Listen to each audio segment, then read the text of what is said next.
میرے عزیزو، تمام جہاں کے انسانوں کو پیدا کرنے والے خالق نے انسان کی پیدائش سے لے کر موت تک کیسے جینا چاہیے، کیسے رہنا چاہیے، اس کے لیے جو ضابطہ بنایا ہے وہ قرآن بنا کر نازل فرمایا ہے۔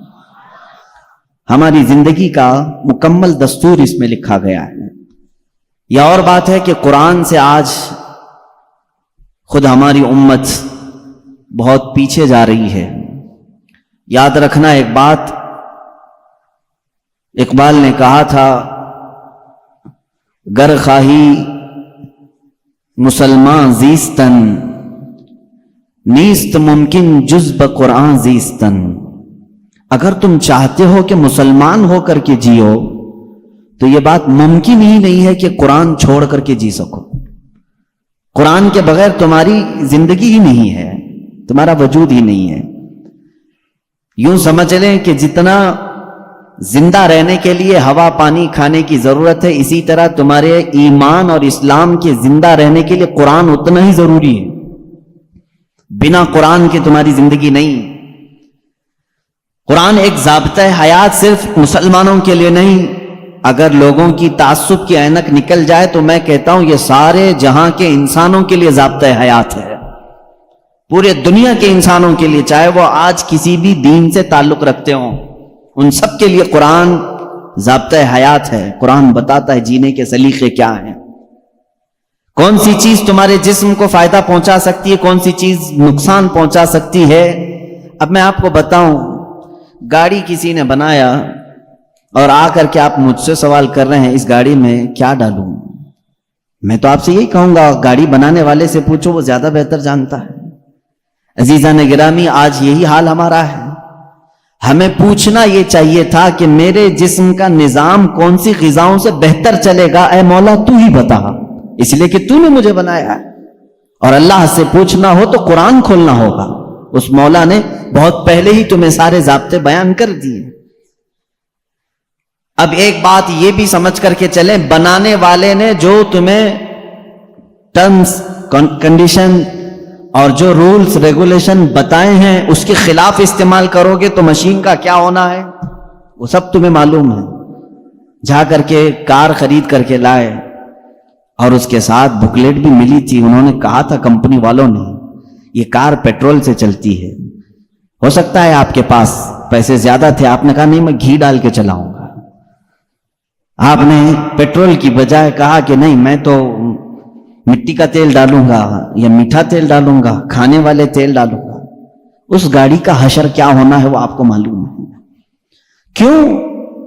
اگرچہ آپ کے دماغ میں گھی اور مہنگا ہے لیکن وہ مشین کے لیے سوٹیبل نہیں ہے۔ اسی طرح اے مسلمانوں، اے مومنوں، اللہ تبارک و تعالیٰ نے تمہارے جسم کو بنایا ہے، ایک ایک رگ کو، ایک ایک بال کو اس نے پیدا کیا ہے۔ وہ بہتر جانتا ہے کہ تمہارے جسم کے لیے کون سی چیز سوٹیبل ہے۔ اس کے بتائے ہوئے تعلیمات کو چھوڑ کر کے اگر تم دنیا کی سنو گے تو ظاہر سی بات ہے یہ ایسی ہی ہے جیسے بنانے والے کو چھوڑ کر کے دوسرے سب کے پاس جا رہا ہے آدمی۔ آپ سب دنیا کے اصول جانتے ہیں، پیٹ درد ہو، سر درد ہو، پیر درد ہو، کہیں پر بھی کچھ ہو جسم، تو آپ کسی کسان کے پاس بھی نہیں جاتے، انجینئر کے پاس بھی نہیں جاتے، حالانکہ کسان کھیتی باڑی بہت جانتا ہے، اسے جا کر پیٹ درد کیوں نہیں بتاتے، اسے کیوں نہیں کہتے کہ آپریشن کر دو، آپ کو معلوم ہے وہ پھوڑے سے آپریشن کرے گا۔ انجینئر کے پاس آپ نہیں جاتے اپنے جسمانی بیماریوں کو دکھانے کے لیے، اس لیے کہ آپ کو معلوم ہے امراض جسمانی سے جس کا تعلق ہے وہ ڈاکٹر ہوتا ہے، اسی سے پوچھنا چاہیے کیونکہ وہ ہمارے جسم پر ریسرچ کر چکا ہے۔ عزیزان گرامی وقار، دنیا میں یہ فارمولہ تم عمل کرتے ہو تو پھر یہ بات یہاں کیوں نہیں تسلیم کرتے کہ پوری باڈی کو، ہمارے پورے شریر کو، پورے جسم کو جس نے بنایا ہے ہم اسی سے اپنے متعلق کیوں نہ پوچھیں میری روح کس سے بڑھتی ہے، میرا جسم کس سے بڑھتا ہے، میرے دل کی دھڑکنیں کس سے قابو میں رہتی ہیں، مجھے کون سی چیز زبان کے اندر لینی ہے، کس چیز سے مجھے بچنی ہے۔ اسی لیے میرے عزیزو آج میں یہ کہنا چاہوں گا کہ جز بقرآن نیست ممکن زیستن، قرآن کو چھوڑ کر کے جینا بھی ممکن نہیں ہے، جینا بھی ممکن نہیں ہے ہمارے لیے، اس لیے کہ وہ خلاق کائنات نے پیدا کیا اور ساتھ میں تمہیں زندگی گزارنے کے اصول بھی بتا دی. میں قرآن کے سمندر میں جاؤں اگر اور آپ کو آج لے کر کے جاؤں تو شاید اس میں سے نکل بھی نہیں پائیں گے آپ. ایک ایسے سمندر کا نام ہے یہ جس میں جو جتنا غوطہ لگایا اتنی موتیاں لے کر کے آیا. اور اس کے عجائبات، اس کے اسرار، اس کے رموز کبھی ختم نہیں ہوں گے. میں جانتا ہوں اکثر میرے مجمع میں نوجوانوں کی کثرت ہوتی ہے اور تقریباً کالج کے بھی ہیں، پڑھے لکھے بھی ہیں. میں سب سے کہوں گا آج اپنا سارا علم سمیٹ کے بیٹھو، اور میں آج تم سے مخاطب ہوں، آپ سے مخاطب ہوں. میں سارے علوم پر آج انشاءاللہ ڈسکس کرنے کی کوشش کروں گا، سارے نہیں، جتنے میرے بساط کے مطابق ہیں. میں آج پہلے آپ کو یہ بتا دوں کہ قرآن اسلام کی روشنی میں ہمارے نظریے کے اعتبار سے پہلے اس کی تھوڑی سی تاریخ. قرآن جو ہے یہ لفظ عربی ہے، بار بار پڑھی جانے والی چیز کو قرآن کہا جاتا ہے، اور دنیا میں ایسی کوئی کتاب ہی نہیں جس کو سب سے زیادہ قرآن کے علاوہ پڑھا جاتا. کوئی کتاب نہیں. اتنی زیادہ کثرت سے جس کی تلاوت ہوتی ہے دنیا میں ایسی کوئی کتاب ہے ہی نہیں، کوئی کتاب نہیں. احادیث رسول بھی نہیں، کیونکہ وہ تلاوت نہیں ہوتے، قرآن کی تلاوت ہوتی. کروڑوں مسلمان ہیں اور بغیر قرآن کی تلاوت کیے کسی کی نماز بھی ممکن نہیں، کسی کی نماز بھی نہیں ہے. آپ کی نماز قرآن کے بغیر ہوتی ہے؟ نہیں ہوتی. تو کثرت سے تلاوت کرنے والی چیز کو قرآن کہا جاتا ہے، اسی لیے اس مصحف کو یعنی اس کتاب کا نام قرآن رکھا گیا. حالانکہ قرآن پاک ہماری زبانوں میں مشہور ہے، اس کا ایک ہی نام نہیں ہے، اور 27 نام الگ ہیں. قرآن پاک کو عربی میں الگ الگ ناموں سے ذکر کیا گیا ہے، بلکہ خود قرآن میں ہی اس کے کئی نام آئے. قرآن میں اللہ تعالیٰ نے اس کو فرقان بھی فرمایا، اسی کو تنزیل بھی فرمایا، اسی کو کتاب بھی فرمایا، اسی کو نور بھی فرمایا، اسی کا ایک نام شفا بھی ہے، اسی کا ایک نام رحمت بھی ہے، اسی کا ایک نام البیان بھی ہے، اسی کا ایک نام احسن الحدیث ہے، اسی کا ایک نام البرہان ہے، اسی کا ایک نام المیزان ہے، اسی کا ایک نام الامانہ ہے، اور اسی کا نام قرآن پاک بھی ہے. یہ تمام نام قرآن پاک کے خود قرآن میں استعمال ہوئے ہیں، اللہ نے خود قرآن پاک میں فرمایا ہے. کثیر نام ہے اور ہر نام کی ایک الگ الگ وجہ ہے کہ کیوں اس کا نام یہ رکھا گیا. اب اندازہ کرو آپ کہ میں ایک ایک نام کی تشریح بیان کروں تو 27 دن تو اسی میں لگ جائیں گے کہ قرآن کے نام کیا کیا ہیں. ایک ایک نام قرآن کیوں کہا گیا، میں تو اس کی ایک مختصر وجہ بتایا نا، سب سے زیادہ پڑھی جانے والی چیز ہے اس لیے اس کو کیا کہتے ہیں، قرآن. اسی طرح بیان، اللہ نے فرمایا ہر چیز کا اس میں بیان ہے، کچھ بھی نہیں چھوڑا گیا ہے، اس لیے اس کو بیان کہتے ہیں. تنزیل اس لیے کہ یہ اتارا گیا ہے، اس لیے اس کو تنزیل کہتے ہیں. احسن الحدیث ہے، سب سے اچھی بات کو کہتے ہیں عربی میں، اور قرآن سے اچھی بات کوئی ہے نہیں، اس لیے اس کا نام احسن الحدیث ہے. اس کا ایک نام شفا ہے، اس لیے کہ اس کی آیتیں مریضوں پر پڑھو تو شفا ملتی ہے. اس کا نام ہدا ہے، اس لیے کہ اس میں ہدایت کی آیتیں ہیں، بھٹکا ہوا بندہ اگر پڑھ لے تو سیدھے راستے پر آ جائے. اس کا نام رحمت ہے، اس لیے کہ غم میں اگر کبھی بندہ اس کو پڑھ لے، بلکہ حضور اکرم صلی اللہ علیہ وسلم نے فرمایا اپنی میتوں پر سورہ یاسین پڑھو، ان پر رحمت ہوتی ہے. تو قرآن کا نام رحمت بھی ہے. اسی لیے قرآن کے اسماء اور قرآن کے ناموں کی تفصیل اپنا ایک الگ ٹاپک ہے.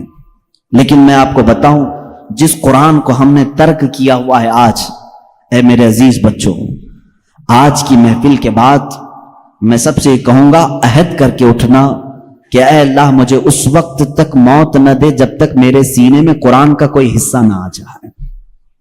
اس لیے کہ رسول کریم صلی اللہ علیہ وسلم نے فرمایا جس مسلمان کے سینے میں قرآن کا کوئی حصہ نہیں، حضور پاک صلی اللہ تعالی علیہ وسلم نے فرمایا وہ قبرستان کی طرح ویران ہے. جس گھر میں قرآن کی تلاوت نہیں ہوتی وہ گھر ویران ہے، خراب. حضور اکرم صلی اللہ علیہ وسلم نے فرمایا وہاں سے فرشتوں کی دوری ہوتی ہے، اور شیاطین اور سرکش جنات ان کے گھروں میں بسیرا کرنے لگتے ہیں جن گھروں میں قرآن کی تلاوت نہیں ہوتی. قرآن کا ایک حصے سے مراد چند آیتیں، چند سورتیں بھی اگر تمہیں یاد ہیں، انشاءاللہ العزیز آپ اس کی فضیلت کے ساتھ قیامت کے دن شفاعت کے مستحق بھی ہوں گے. قرآن کا تھوڑا حصہ بھی اگر تمہارے سینے میں موجود ہے اس لیے کہ اللہ کے حبیب صلی اللہ تعالی علیہ وسلم سے صحابہ اکرام نے فرمایا، عرض کیا، آقا دنیا سے جانے کے وقت سب سے اچھی چیز کیا لے کر کے جائیں اس دنیا میں؟ حضور پاک صلی اللہ علیہ وسلم نے فرمایا، رب تعالیٰ کے نزدیک وہ بندہ دنیا میں لانے والی چیزوں میں سب سے بہتر ہے جو قرآن اپنے ساتھ لایا ہو۔ قرآن اپنے ساتھ لایا ہو مطلب کیا ہے؟ قبر میں یہ لکھا ہوا قرآن رکھ دیا آپ نے اور یہ سوچا کہ ہماری میت قرآن لے کر جا رہی ہے۔ میاں قرآن یہ ورقی قرآن نہیں کہہ رہا ہوں میں، قرآن وہ نفس قرآن جو لوح محفوظ میں ہے اور تمہارے دلوں میں اترا ہوا ہے، اس قرآن کی بات کر رہا ہوں۔ وہ قرآن جس نے بھی اپنے سینے میں رکھا اور اللہ کی بارگاہ میں گیا، اس کی سفارش قرآن کی مردود نہیں ہوتی۔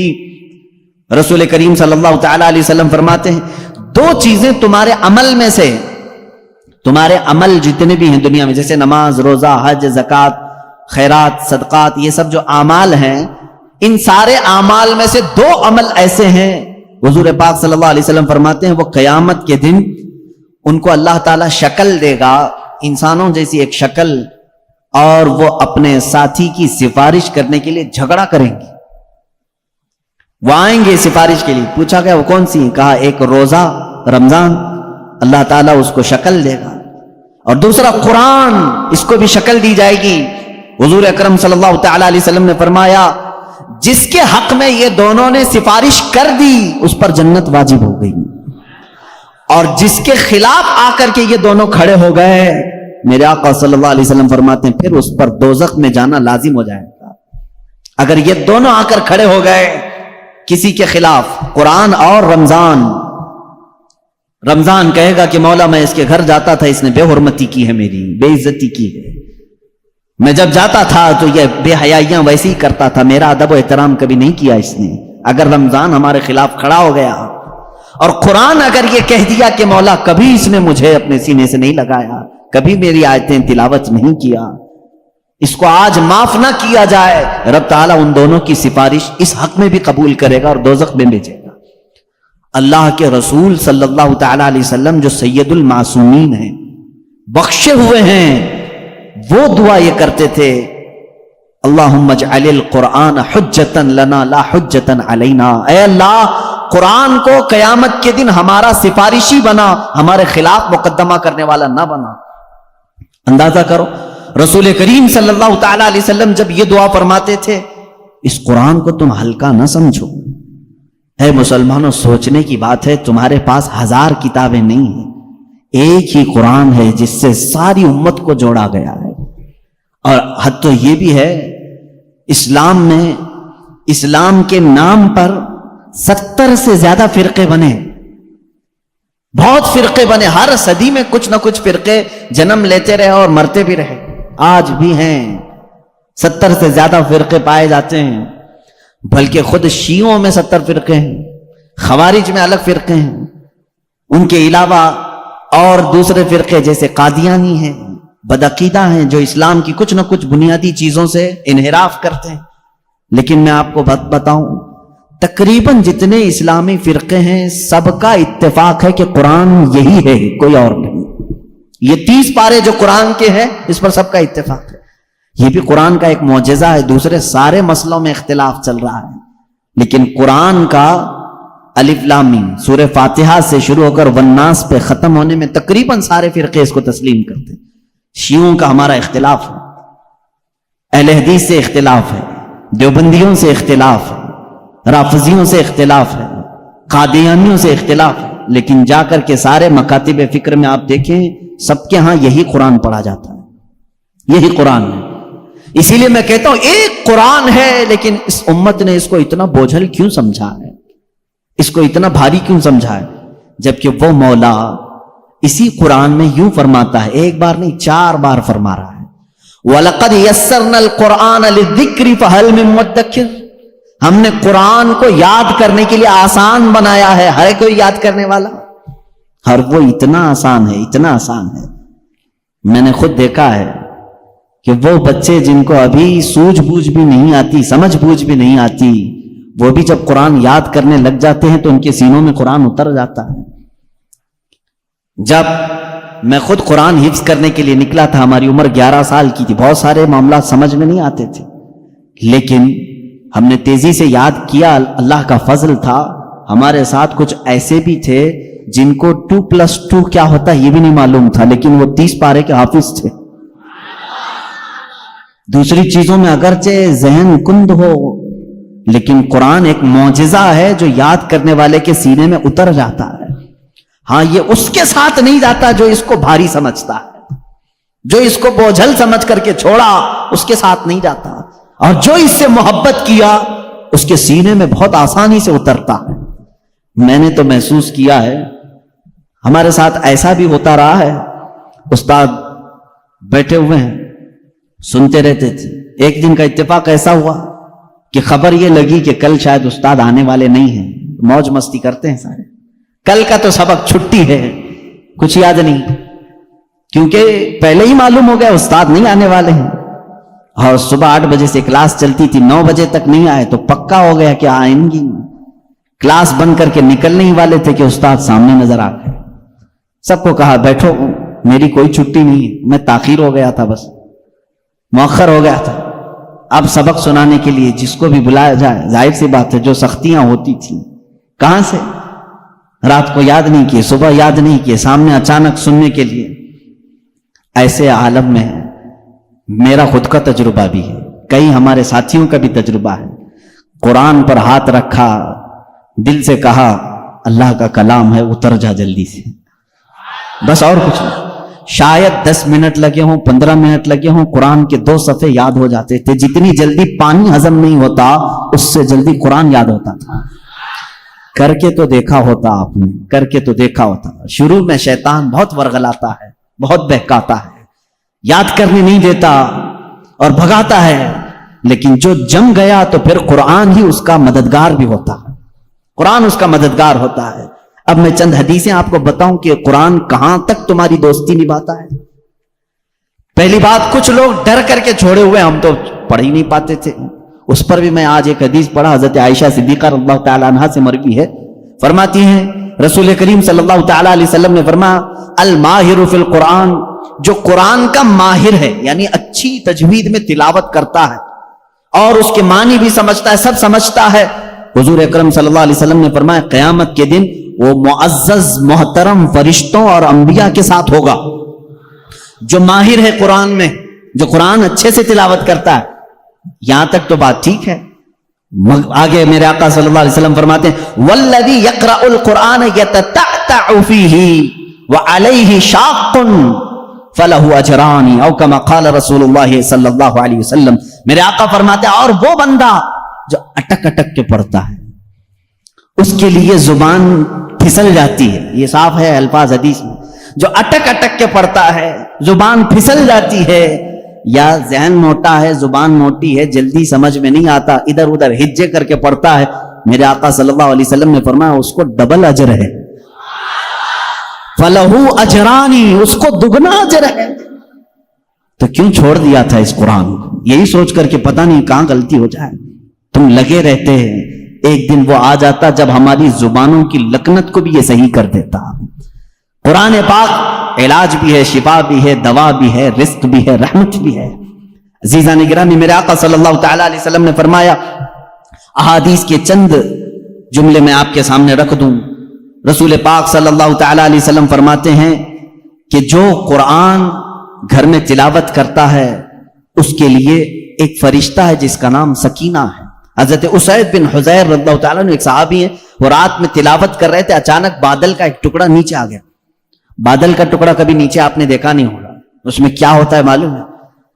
جیسے فریج کھولنے کے بعد بہت تیز شبنم جیسی ٹھنڈک رہتی ہے، اس طرح بادلوں کو کچھ جمی ہوئے پانی اور برف جیسی چیزیں گھیری ہوئی رہتی، ایک ٹکڑا ان کے اوپر آ گیا۔ حضرت اسید ڈر گئے، ان کا گھوڑا ہنہانے لگا، تیزی سے اچھل کود کرنے لگا، اور وہ قرآن پڑھ رہے تھے اس وقت، اور انہوں نے قرآن چھوڑ دیا، اور صبح حضور اکرم صلی اللہ علیہ وسلم کے دربار میں آئے، کہا یا رسول اللہ صلی اللہ علیہ وسلم مجھے ڈر لگ رہا ہے، رات کو میں چھت پر بیٹھ کر قرآن پڑھ رہا تھا، صرف میری بیوی ہے اور میرے گھر میں ایک گھوڑا ہے، مجھے ڈر یہ لگا کہ آسمان سے کچھ برس جائے گا اور میں ہلاک ہو جاؤں گا۔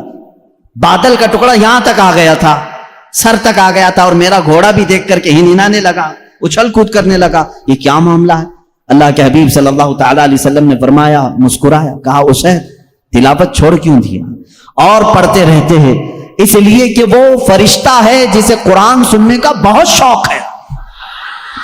جب بھی کوئی قرآن تلاوت کرتا ہے تو آسمانوں سے اتر آتا ہے. یہاں تک کہ میرے آقا صلی اللہ علیہ وسلم نے فرمایا فجر کی نماز میں آؤ, اپنے منہ صاف کر کے آؤ, اپنے منہ کی بدبو نکال کر کے آؤ. پوچھا کیوں؟ فرماتے ہیں میرے آقا صلی اللہ علیہ وسلم جب تم نمازوں میں قرآن کی تلاوت کرتے ہو کچھ ایسے فرشتے ہیں وہ اپنا منہ تمہارے منہ سے لگا دیتے ہیں, تو منہ کی بدبو نہ ہو, فرشتوں کو تکلیف نہ ہو, اس لیے کہ وہ قرآن سننے کے شوقین ہیں.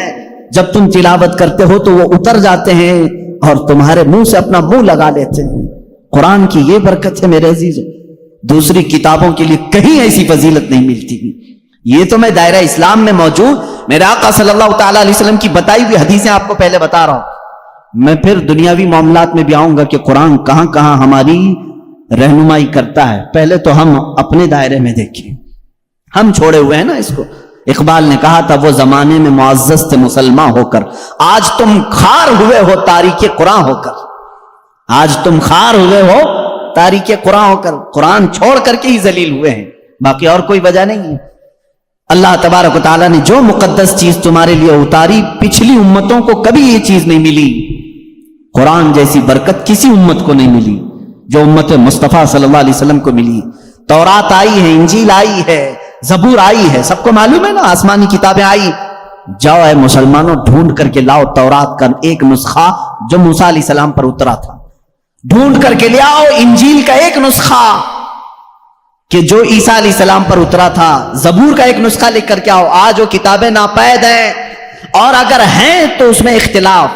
خود عیسائیوں کے ہاں 4 قسم کی انجیلیں پائی جاتی ہیں, یہودیوں کے ہاں تورات اولڈ ٹیسٹمنٹ میں, یونان والوں کا الگ, فلاں جگہ کے الگ, جرمنی کے الگ, UK کے الگ, امریکہ کے الگ. جا کر کے دیکھو گے تو ان کے نسخوں میں الگ الگ تبدیلیاں ہیں. زبور نام کی جو کتاب تھی داؤد علیہ السلام پر, وہ کہاں ہے؟ اس کی کتنی آیتیں غائب, کسی کو نہیں پتا. لیکن دنیا میں اگر خالد ہمیشہ رہنے والی کوئی کتاب ہے تو قرآن مقدس ہے. تم جاؤ امریکہ میں بھی تمہیں یہی قرآن ملے گا جو سورہ فاتحہ سے شروع ہو رہا ہے.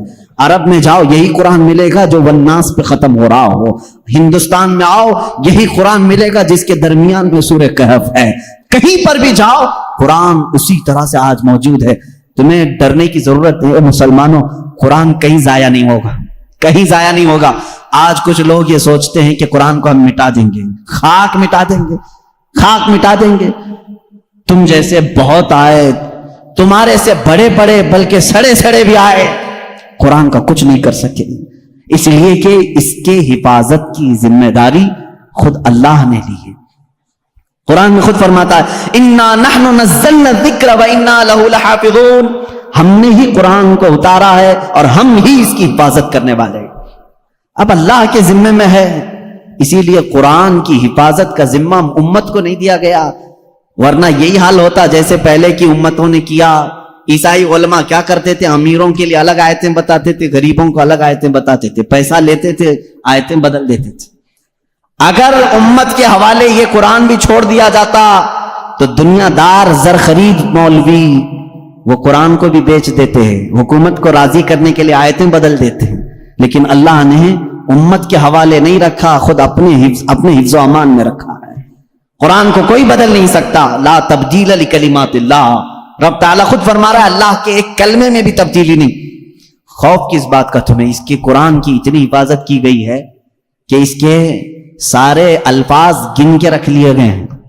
ایک لفظ بھی اگر کم ہو گیا تو پتہ چل جائے گا یہ قرآن نہیں ہے. الفاظ تو دور کی بات ہے میرے عزیزو, اس کی صورتیں محفوظ ہیں. 114 صورتیں ہیں, اس میں ایک کم بھی نہیں ہوگی, زیادہ بھی نہیں ہوگی. ہم یہ سب محفوظ ہیں. جو عالم ہوگا, جو حافظ ہوگا, کروڑوں کی تعداد میں علماء بھی ہیں, وہ سب کو معلوم ہے. یعنی قرآن کی یہ باتیں جاننے والے علماء کی بات کر رہا ہوں, سب کو معلوم ہے کہ قرآن میں 114 صورتیں ہیں, 540 رکوع ہیں. اتنا ہی نہیں بلکہ اس کے جو ہے حرف بھی گن لیے گئے, آیتیں بھی گن لی گئی ہیں. 6666 آیتیں ہیں, حروف بھی گنے گئے ہیں, زبر بھی گنے گئے ہیں, زیر بھی گنے گئے ہیں, بلکہ اس کے نقطے بھی گن کے رکھے گئے ہیں، کہیں ایک نقطہ بھی کم نہیں کر سکو گے۔ اس قرآن کی اتنی جو حفاظت ہے، آج میں آپ کو بتاؤں، کبھی کسی نان مسلم کے پاس جاؤ اور اگر وہ تم سے یہ سوال کرے تو مسلمان ہے، اسلام ہی سچا دھرم ہے، کیا تمہارے پاس پروف ہے اس چیز کا؟ تم کیا کہو گے؟ حضور صلی اللہ تعالی علیہ وسلم کے معجزے سناؤ، انکار کرے گا۔ میرے آقا صلی اللہ تعالی علیہ وسلم نے چاند کے 2 ٹکڑے فرمائے، سورج کو پلٹا دیا، بہت سارے معجزے ہیں، وہ کہے گا میں نہیں مانتا ان چیزوں، وہ اس زمانے میں تھے، میں کہاں دیکھا ہوں۔ اگر تم اس کے سامنے اسلام کی عظیم فتوحات کو دکھاؤ گے، وہ کہے گا میں نہیں مانتا، یہ سب کہانیاں ہوں گی، ہمارے بھی بھگوانوں کے ذکر اس طرح سے کیے گئے ہیں، اسی طرح کی باتیں ہمارے پاس بھی موجود ہیں، ہر کوئی کہے گا۔ تمہارے پاس اگر اپنے حق ہونے کی کوئی علامت آج بھی موجود ہے تو صرف قرآن پاک ہے۔ اسے کہو میرے سچے مذہب پر اور اچھے مذہب پر قائم ہونے کی سب سے بڑی دلیل، سب سے بڑا پروف قرآن